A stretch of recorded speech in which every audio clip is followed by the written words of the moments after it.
À la base, c'était 10 cantiques qui devaient figurer sur ce CD, mais le Seigneur a fait son tri. Je me souviens que lorsque je présentais, je faisais le choix des cantiques sous l'inspiration du Saint-Esprit, j'étais avec un des arrangeurs, avec le directeur artistique, et on chantait, il me demandait de fredonner les différents cantiques. Quand je fredonnais, il voulait que toutes mes chansons soient en même temps sur le CD. Je dis non, frère, on ne peut pas tout mettre en même temps sur un album, allons step by step. Et chemin faisant, le Seigneur a lui-même choisi. Pour le premier titre, Porte, c'est Esprit de Dieu, du moins, je l'appelle Porte souvent, mais c'est Esprit de Dieu. Porte et levé volonto, c'est un cantique que j'ai reçu alors que j'étais dans un moment de prière où j'avais besoin de l'orientation du Saint-Esprit. Et je demandais à ce que tout ce qui était obstacle puisse se lever, disparaître et que le Saint-Esprit vienne prendre toute la place. Et quand on parcourt les paroles de la chanson, le deuxième couplet dit que ce lieu soit rempli de ta présence. J'avais besoin de la présence de Dieu, le lieu dans lequel je me trouvais. Il fallait que je sente vraiment que le Seigneur était là avec moi et qu'il allait conduire à mes pas. Et c'est comme ça que j'ai reçu cette chanson-là pendant un moment de prière. Et Dieu a voulu que cela soit sur le CD. Après cela, nous avons Mes projets. Mes projets, c'est un cantique de douleur que j'ai composé dans la douleur parce que mes projets parlent de mon parcours, de ma vie. Je dis que la vie est dure et compliquée. Les amis, vous savez, lorsque nous sommes sur la terre, nous venons seuls, nous ne venons pas avec une autre personne. Et nous marchons seuls. C'est vrai que nous avons des amis, des frères, souvent qui nous soutiennent, mais notre réalité est individuelle.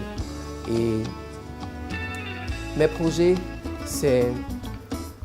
Les projets des autres réussissent, mais moi j'ai l'impression que ma vie tourne en rond.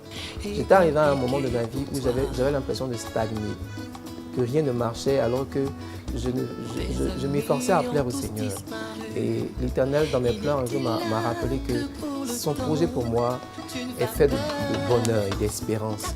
Il fallait que je regarde qu'à ses promesses. Lorsque j'ai compris cela, l'Éternel a illuminé ma vie. Et je me suis rendu compte que je n'avais pas à craindre parce qu'il était dans ma barque, il était avec moi et il me conduisait. Et c'est un témoignage des bienfaits de l'Éternel. Donc je vais inviter quelqu'un, je vais encourager quelqu'un à continuer à espérer, à continuer à croire que c'est possible avec l'Éternel. L'Éternel ne t'a pas oublié, il ne t'a pas laissé. Ce qui arrive, comme je le dis dans la chanson, ce qui arrive comme un éclair disparaît comme un éclair. Mais ce qui arrive progressivement, petit à petit, dure dans le temps et est solide. Et que l'Éternel te fasse expérimenter cela pleinement au nom de Jésus. À côté de cela, nous avons Jésus règne. Jésus règne qui est le cantique qui a fondé l'album, qui est le cantique qui a tout déclenché. Jésus règne est le témoignage de ma vie. C'est une chanson que l'Éternel m'a prêtée, comme je le dis toujours. Ce ne sont pas mes compositions, c'est le Seigneur qui prête. Et j'étais passé par un moment où la mort était en face de moi, où Satan voulait que je mette fin à ma vie. J'étais au bord de suicide pratiquement, parce que les pensées de suicide avaient envahi ma vie. Ma vie était mélangée, mes projets étaient à l'eau, je ne savais pas qu'est-ce que Dieu me donnait, qu'est-ce qui était mon lendemain. J'étais vraiment dans le désarroi total.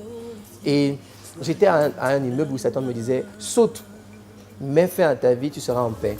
Par la grâce de Dieu, je ne l'ai pas fait, mais je me suis retrouvé après dans un ravin. Je ne sais pas comment je suis arrivé dans ce ravin. Et pendant que je pleurais dans ce ravin-là, Dieu m'a dit « Lève les yeux, regarde où tu te trouves ». J'ai dit « Waouh, qu'est-ce que je fais ici ?» Il dit « Sors tout doucement de là ». Je suis sorti et je suis rentré à la maison. Je me suis habillé. Et je suis parti de la maison. Je ne savais même pas où est-ce que j'allais. Sur la route, j'ai pris un véhicule et j'avais les larmes aux yeux. Malgré ces larmes, il y avait une telle tristesse dans mon cœur, une telle amertume, vous ne pouvez pas comprendre. Je pleurais et je disais à l'agneau sur le trône, à l'agneau qui a été glorifié pour moi, soit toute la gloire. Jésus, je sais que tu règnes. Et pendant que je t'entends dire ces paroles intérieurement, j'ai entendu cette mélodie. Je ne l'ai pas composée, je n'ai pas réfléchi à la mélodie. J'ai entendu comme quelqu'un qui me l'a chanté à l'oreille. Et je n'ai fait que répéter les paroles que j'entendais. Je suis rentré à la maison j'ai passé un moment de prière en continuant de chanter ce refrain-là. Et c'est comme ça que j'ai reçu toutes les paroles de la chanson, les différents couplets, etc. Donc, je dis toujours, ce n'est pas mon cantique, c'est le cantique que l'Éternel m'a prêté. Après cela, nous avons Je connais Jésus, c'est une chanson que j'affectionne particulièrement. C'est un hommage que je veux rendre à ce serviteur de Dieu, le pasteur Peter Passy, qui en est le compositeur premier. J'ai rajouté d'autres mélodies, j'ai rajouté d'autres paroles, avec sa permission bien sûr. Pourquoi? La vision est que nous sommes ici avec beaucoup de doyens de la musique, des devanciers qui sont remplis de talents, qui ont marqué leur époque, leur génération, avec des cantiques qui ont bercé notre enfance. Et comment honorer ces grands du ministère?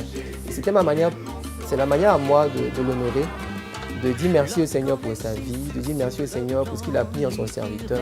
On reprend un cantique de ce serviteur-là, apporter une touche nouvelle, apporter une touche moderne pour glorifier le Seigneur. Nous avons un riche répertoire musical, un héritage musical inexploité.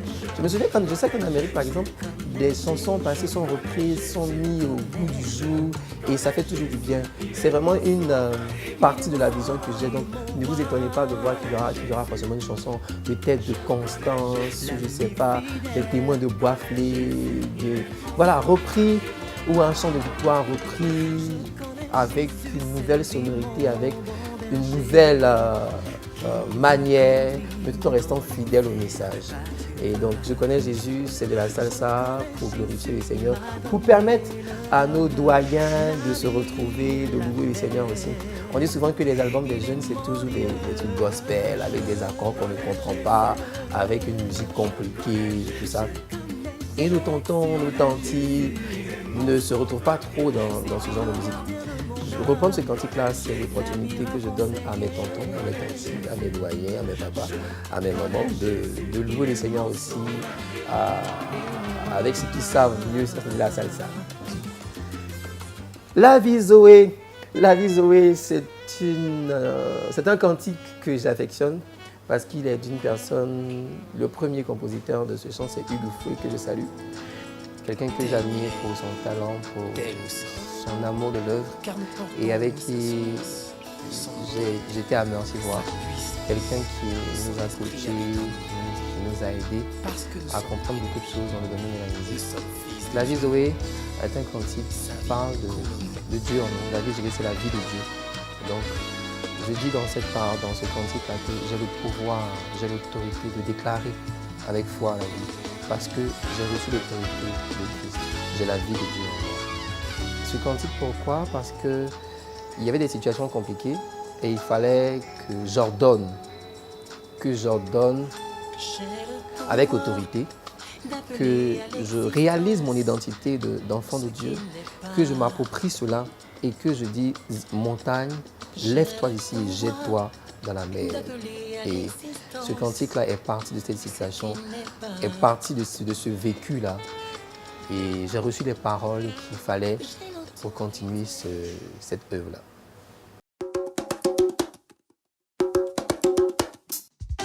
Mon ciel est ouvert, c'est également un témoignage. Vous savez, tous ces cantiques-là ont été composés dans des situations vécues, dans des moments soit heureux, soit de douleur. Mon ciel est ouvert. Le témoignage de ce cantique, c'est que je devais travailler dans une organisation.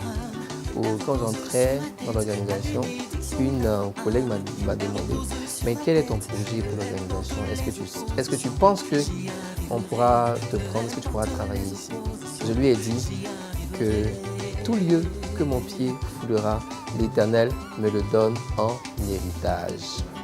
Et fort de cette déclaration, lorsqu'elle est partie, j'ai commencé à fredonner ce cantique que j'avais reçu pendant que je parlais avec elle. Et il disait que tout lieu que mon pied foulera, il me donne un héritage et que mon ciel est ouvert. Mon ciel est ouvert.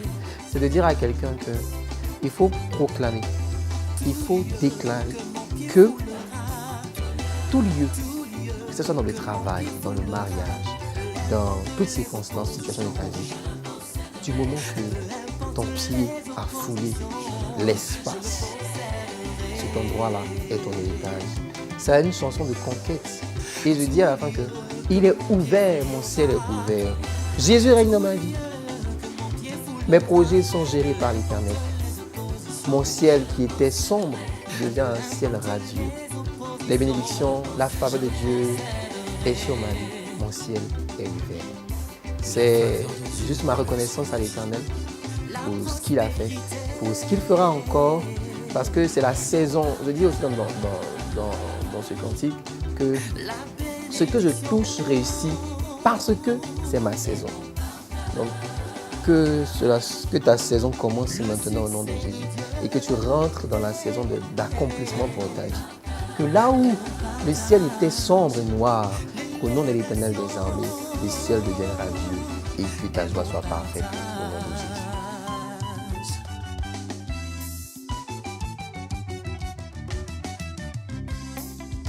J'avance, revêtu de sa puissance. J'avance, j'avance, j'avance.